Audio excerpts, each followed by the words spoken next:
I found a box in the attic of a house my grandfather James had left to me. The box contained a map, a photograph, and some old letters. The letters were from my grandmother Olivia. I had only ever heard stories about her, but I felt that this was a sign I could not ignore, and it set me on a journey to discover the story of my grandfather's one and only love.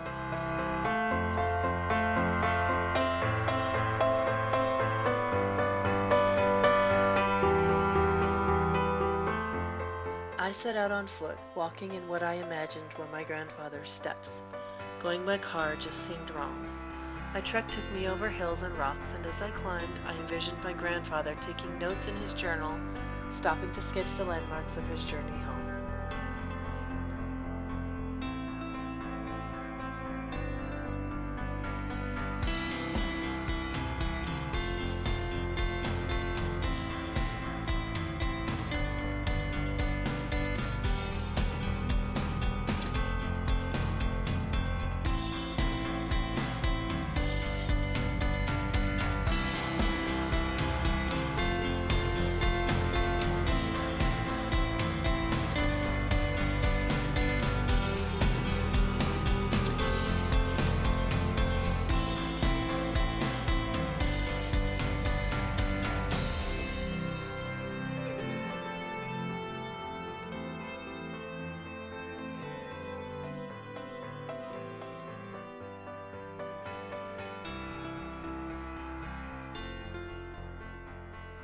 Olivia had written to James while he was away fighting in the war, and he kept every letter.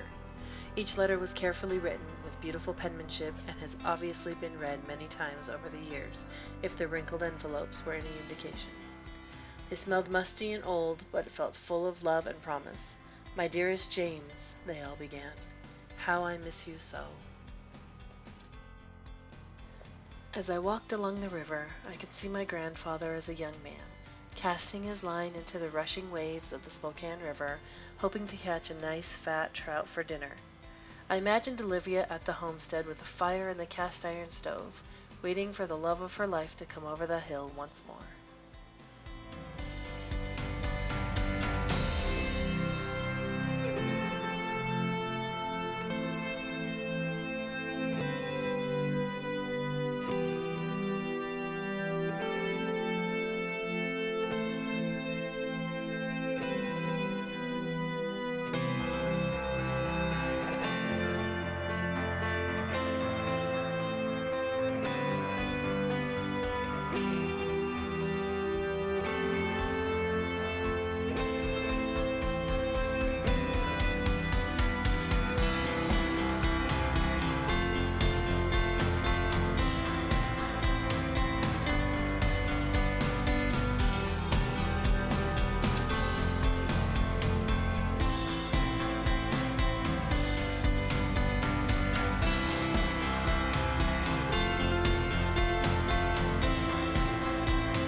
As I neared the fence high up on the hillside, I expected to see the old homestead, but instead of the walls and windows and the red brick chimney my grandmother Olivia wrote about, I crossed a field of yellow bells and small camas.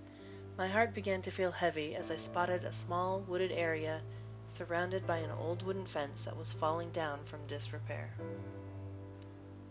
As I approached the hole in the dilapidated old fence, I knew that even though I hadn't found the homestead, I had finally found Olivia.